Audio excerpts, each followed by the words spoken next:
మిత్రమా, మీ అందరికీ కూడా పేరు పేరున హృదయపూర్వక ధన్యవాదాలు తెలియజేస్తున్నాను మిత్రమా.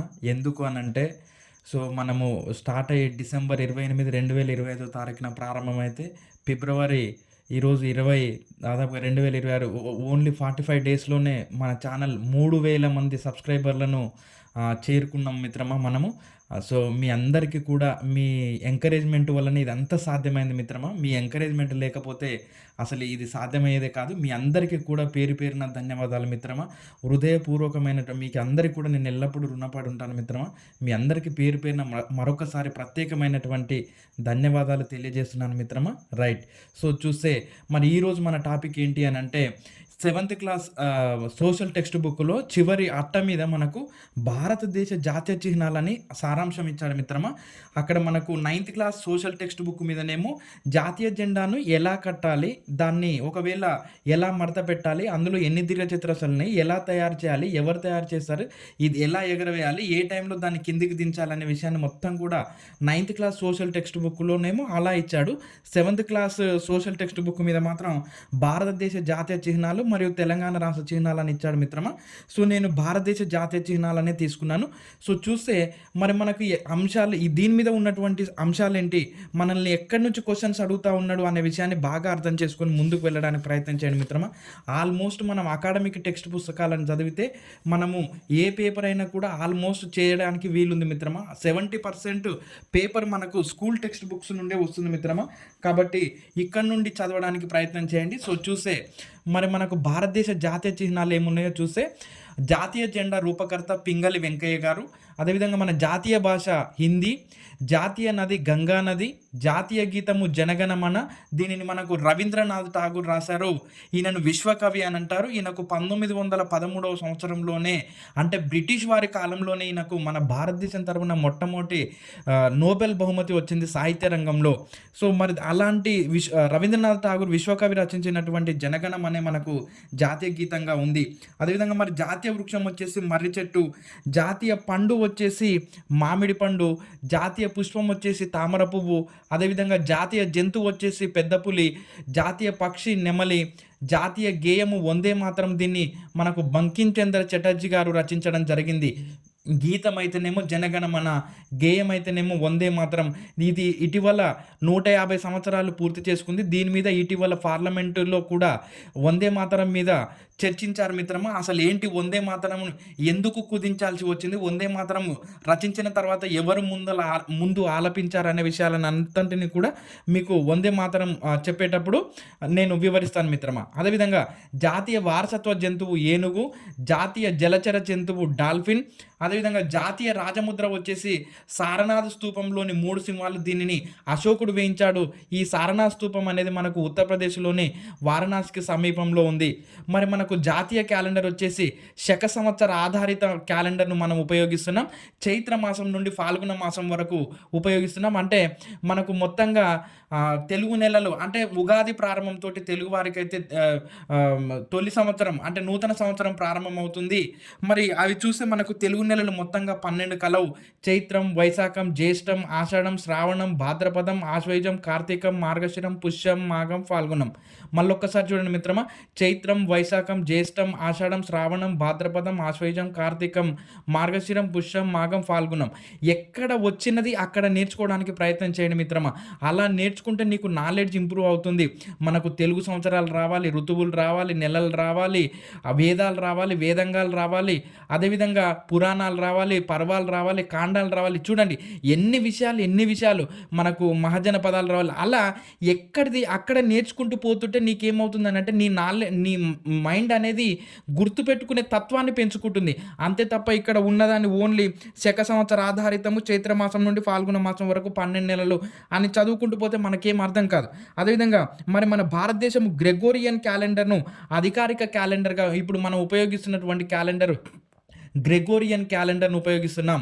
మరి అసలు ఈ గ్రెగోరియన్ క్యాలెండర్ ఏంటి? అప్పుడు మనకు క్రీస్తు పూర్వం, క్రీస్తు శకాన్ని ఎలా లెక్క పెట్టారు? క్రీస్తు పుట్టిన తర్వాత మన భారతదేశము తీసుకున్నటువంటి శక సంవత్సరం అనేది క్రీస్తు శకానికి 78 సంవత్సరాల తర్వాత ఉంటుంది. ఎందుకు కనిష్కుడు సింహాసనాన్ని అధిష్ఠించినప్పుడే మన భారతదేశము క్రీస్తు శకాన్ని లెక్కలోకి తీసుకున్నది అనే విషయాన్ని నేను మీకు వివరిస్తాను మిత్రమా. ఇది మనకు 6th క్లాస్ సోషల్ టెక్స్ట్ బుక్‌లో ఉంది. క్రీస్తు పూర్వం, క్రీస్తు శకాన్ని ఎలా లెక్క కట్టాలి అనేది. రైట్. సో చూస్తే మరి తర్వాత మనకు భారత ప్రామాణిక రేఖాంశం వచ్చేసి 82.5 డిగ్రీల తూర్పు రేఖాంశము. ఈ 82.5 డిగ్రీల తూర్పు రేఖాంశము దీది గ్రీన్‌విచ్ రేఖాంశం అంటే 0 డిగ్రీస్ రేఖాంశం కన్నా మన రేఖాంశము 82.5 డిగ్రీల తూర్పు రేఖాంశం అనేది 5:30 గంటల ముందు ఉంటుంది. ఉదాహరణకు లండన్‌లో ఉదయం 6 గంటలు అవుతుంది అనుకోండి మిత్రమా, మన దగ్గర ఉదయం 11:30 గంటలు అవుతుంది. అంటే వాళ్ళకంటే మనము 5:30 గంటల ముందు ఉంటాం అనేటటువంటి విషయాన్ని గుర్తుపెట్టుకోండి. మరి మన భారతదేశం గుండా మన భారతదేశం యొక్క ప్రామాణిక రేఖాంశము 82.5 డిగ్రీల తూర్పు రేఖాంశం అన్నాం. ఈ తూర్పు రేఖాంశం అనేది గ్రీన్‌విచ్ రేఖాంశం కన్నా 5:30 గంటల ముందు ఉంటుంది. మరి ఇప్పుడు ఈ 82.5 డిగ్రీల తూర్పు రేఖాంశము మన భారతదేశంలో ఏ రాష్ట్రాల గుండా పోతుందని అంటే చూడండి, ఇది ఒక రిథంలో గుర్తుపెట్టుకోవడానికి ప్రయత్నం చేయండి మిత్రమా. అంటే 82.5 డిగ్రీల తూర్పు రేఖాంశము మన భారతదేశం గుండా పోయేటటువంటి రాష్ట్రాలు UP, AP, MP, Chhattisgarh, Odisha. UP, AP, MP, Chhattisgarh, Odisha. ఒక కేంద్రపాలిత ప్రాంతమైనటువంటి పుదుచ్చేరి, యానాం గుండా పోతుంది మిత్రమా. ఇలా 82.5 డిగ్రీల తూర్పు రేఖాంశం ఇంకో ఈ రాష్ట్రాల గుండా పోతుంది చూడండి. UP, AP, MP, Chhattisgarh, Odisha ఈ రాష్ట్రాల గుండా పోతుంది. మరి మన భారతదేశం మధ్య గుండా పోయేటటువంటి అంటే రేఖాంశాలు అంటే భూమికి నిలువుగా గీయబడినటువంటి ఊహాజనిత రేఖల్ని మనం రేఖాంశాలు అంటాం. రేఖాంశాలు ఎన్ని ఉంటాయి? రేఖాంశాల ఆధారంగా మనం సమయాన్ని ఎలా లెక్క కడతాం?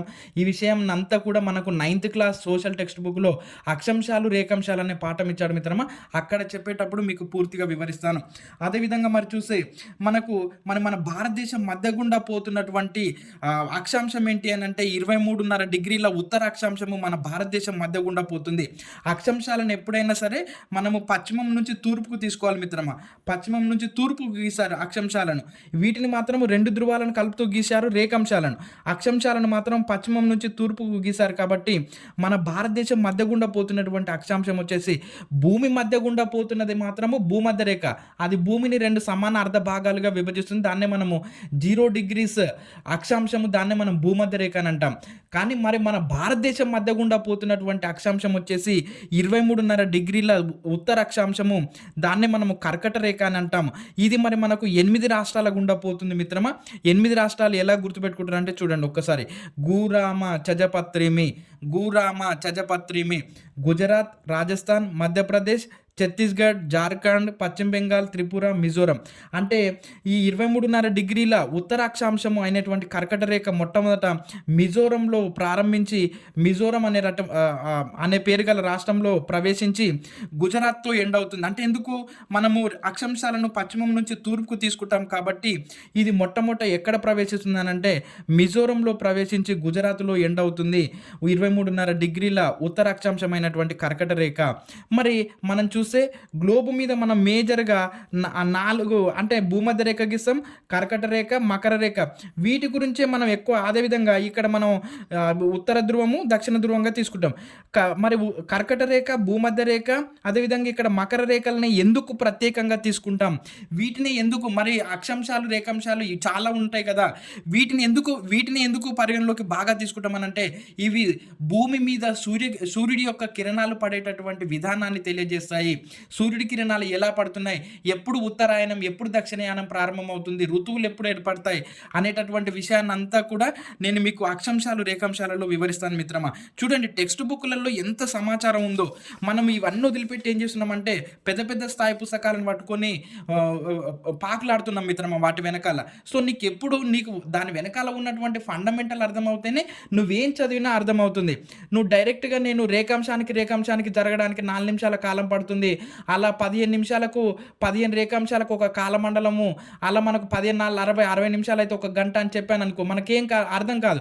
అలా నీకు అక్షాంశాలంటే ఏంటి, రేఖాంశాలంటే ఏంటి అనే విషయం అర్థమైన తర్వాతనే నువ్వు కాలాన్ని లెక్కగట్టగలుగుతావు. కాబట్టి ఏం చేశారంటే మిత్రులారా, ఖచ్చితంగా పుస్తకాల వైపు రండి. అకాడమిక్ టెక్స్ట్ బుక్స్ కంప్లీట్ చేయడానికి ప్రయత్నం చేయండి. ఎవ్వరైనా సరే. అందుకని ఫస్ట్ మీరు ఫండమెంటల్‌గా మనకు బేస్ ఏర్పడాలి అనంటే ఖచ్చితంగా టెక్స్ట్ బుక్స్ చదవాల్సిందే. రైట్ మిత్రమా! మరి మన వీడియోను ఖచ్చితంగా లైక్ చేయండి, సబ్స్క్రైబ్ చేయండి, షేర్ చేయండి మిత్రమా! మీకెల్లప్పుడు కూడా నేను రుణపడి ఉంటాను మిత్రమా! మన ఛానెల్‌ని ఇంత ముందుకు తీసుకువెళ్తున్నందుకు. రైట్. మీ అందరికీ కూడా మరొకసారి పేరు పేరున హృదయపూర్వకమైనటువంటి ధన్యవాదాలు తెలియజేస్తున్నాను మిత్రమా!